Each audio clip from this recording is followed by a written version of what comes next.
बहू शादी से पहले भी बीमार रहती थी क्या? सुबह के 10 बज रहे थे। शीला काकी सुमन जी से मिलने आई तो देखा सुमन जी मुंह फुलाए सोफे पर बैठी बड़बड़ा रही थी। उन्होंने इधर उधर देखा तो घर का काम अभी तक हुआ नहीं था।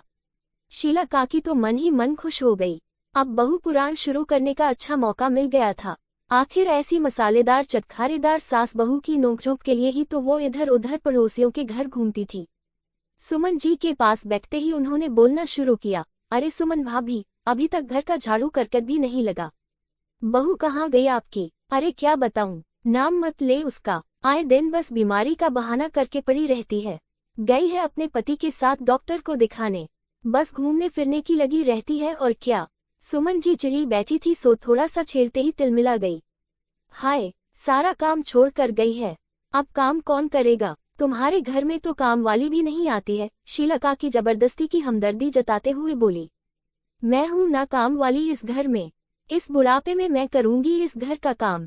ऐसी बहू मिली है जो जब देखो तब बीमारी का बहाना लेकर पड़ी रहती है। बुरा मत मानना सुमन भाभी, पर ये तो बहुओं के काम ना करने के बहाने होते हैं। कभी गौर करना कि कभी अपने मायके जाते समय इनकी तबीयत खराब होती है क्या? शीला काकी जले पर नमक डालते हुए बोली। अरे मायके जाने के नाम पर तो अच्छे अच्छों की तबीयत ठीक हो जाती है। पता नहीं, पर मुझे तो लगता है कि शादी से पहले भी ये बीमार ही रहती होगी। इसके मायके वालों ने बात छिपा कर अपनी बीमार बेटी हमारे पल्ले बांध दी। जो जैसा बोएगा वैसा ही पाएगा। बुढ़ापे में अपनी सास को परेशान कर रही है ना, इसका भी एक ही बेटा है, सब पता चल जाएगा। सुमन जी अपने हाथों को नचाते हुए बोली। इतने में अनूप और अर्चना घर के अंदर आए, जिन्हें देखते ही शीला काकी उठकर अपने घर की तरफ रवाना हो गई। पर सुमन जी ऐसे ही मुंह फुलाए बैठी रही। अनूप ने सुमन को अंदर कमरे में जाने के लिए कहा और खुद किचन में जाकर ब्रेड सेकने लगा, जिसे देखकर सुमन जी किचन की तरफ गई। अब ये क्या कर रहा है तू? ब्रेड सेक रहा हूँ माँ, ताकि अर्चना ब्रेड दूध खाकर ही दवाई ले ले, उसे ठीक लगेगा तो फिर घर के काम करवा देगी, तब तक मैं घर की झाड़ू तो लगा देता हूँ। अनूप ने उनकी तरफ बिना देखे ही जवाब दिया। तू क्यों झाड़ू लगाएगा? वो महारानी तो बस आराम करेगी और मेरा बेटा घर का काम करेगा। इतना सिर पर न चढ़ने दे उसे, नहीं तो तेरी जिंदगी बर्बाद कर देगी। माँ, अर्चना की तबीयत सचमुच खराब है।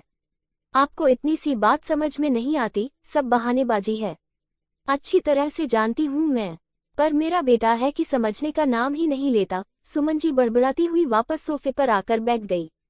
अनूप ने अर्चना को दूध ब्रेड देकर दवाई वगैरह दे दी और घर की झाड़ू लगाकर खुद तैयार होकर अपनी किराने की दुकान खोलने के लिए रवाना हो गया। साथ ही साथ अपने दोनों बच्चों का टिफिन भी पैक करके ले गया ताकि उन्हें स्कूल में दे सके, और सुमन जी के लिए भी ब्रेड सेक कर रख गया। अनूप और अर्चना की शादी को 17 साल हो चुके थे। उनके 2 15 साल के जुड़वा बच्चे भी थे। अब अर्चना की इतनी उम्र हो ही चुकी थी जिसके कारण शरीर में हार्मोन में बदलाव हो रहे थे, जिससे आए दिन कोई ना कोई बीमारी लगी रहती थी। अनूप की अपनी खुद की किराने की दुकान है। बच्चों की पढ़ाई लिखाई, माँ की दवाई के खर्चे, घर के खर्चे आदि इतना ही खर्चा निकल पाता था दुकान से, इसलिए घर में नौकर भी नहीं रख सकता था। पर जहाँ तक हो सके अर्चना की मदद जरूर कर देता था। अर्चना की तबीयत खराब रहने के बावजूद भी अर्चना पूरी कोशिश करती थी कि जितना उससे हो सके करें, पर अब पहले जैसी फुर्ती तो न रहती। बच्चे भी अपना काम खुद ही करना पसंद करते थे। जहां तक हो सके पूरा परिवार सुमन जी पर काम का वजन नहीं डालता, लेकिन उसके बावजूद सुमन जी को पता नहीं क्या परेशानी थी। जिस दिन भी अर्चना की तबीयत खराब हो जाती बस चिल्लाने से मतलब रखती, करती धरती कुछ नहीं। पर आज तो सुमन जी भरी बैठी थी। अनूप के जाते ही उन्हें बोलने का मौका मिला और वे शुरू हो गई, ऐसी भी बीवियां होती है। यहाँ पति झाड़ू लगा रहा है और वो खुद आराम कर रही है। बेचारा मेरा बेटा घर और दुकान दोनों में फंस कर रह गया है। अरे क्या तेरे पीहर में भी ये सब चलता है? तेरे माँ बाप ने अपनी बीमार बेटी हमारे पल्ले तो नादे बांध दी। अरे ओ बहू शादी से पहले भी बीमार रहती थी क्या? ये सब सुनते ही अर्चना के तन बदन में आग से लग गई। पता नहीं कहाँ से हिम्मत आए, उठ करके सीधे बाहर आए और अपनी सासू माँ से बोली, ये कैसी बातें कर रही आप मेरे माता पिता पर ये कैसा लांछन लगा रही है? शादी के 17 साल बाद आपको अब महसूस हो रहा है कि मेरे माता पिता ने अपनी बीमार बेटी आपके पल्ले बांध दी, और जो 17 साल से मैंने यहाँ मेहनत की उसका क्या? वहाँ पीहर में मैंने 2 बच्चे पैदा नहीं किए थे और न ही वहाँ मैंने कभी इतना काम किया था। 17 साल से मैं खुशी खुशी सब कुछ कर रही हूँ, लेकिन मुझमें भी अब बदलाव हो रहे हैं। मेरी भी उम्र बढ़ रही है, तो इसका मतलब ये नहीं कि आप मेरे माता पिता पर लांछन लगाओ। कल मैं बूढ़ी भी होंगी, इसका मतलब कल को आप सबको ये कहती फिरेंगी कि मेरे पीहर वालों ने आपके पल्ले उनकी बूढ़ी बेटी बांध दी। कमाल है, बहू सेवा ससुराल वालों की करे और जब बहू को जरूरत हो तो ताने मायके वाले सुने।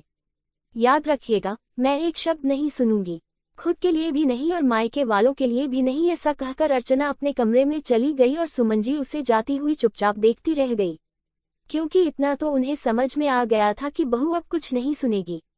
लेकिन फिर भी अपनी ऐठ के कारण उन्होंने 7-8 दिन तक उससे बात नहीं की। लेकिन इस बार अर्चना ने भी आगे होकर उनसे ना तो बात की और ना ही उन्हें मनाने की कोशिश की। तो इस बार अर्चना की जिद को देखकर वो अपने आप ही शांत हो गया। दोस्तों, आपको ये कहानी अच्छी लगी हो तो प्रतिदिन कहानी पढ़ने के लिए चैनल को लाइक, शेयर और सब्सक्राइब जरूर करें और कमेंट में अपना राय जरूर बताएं। धन्यवाद।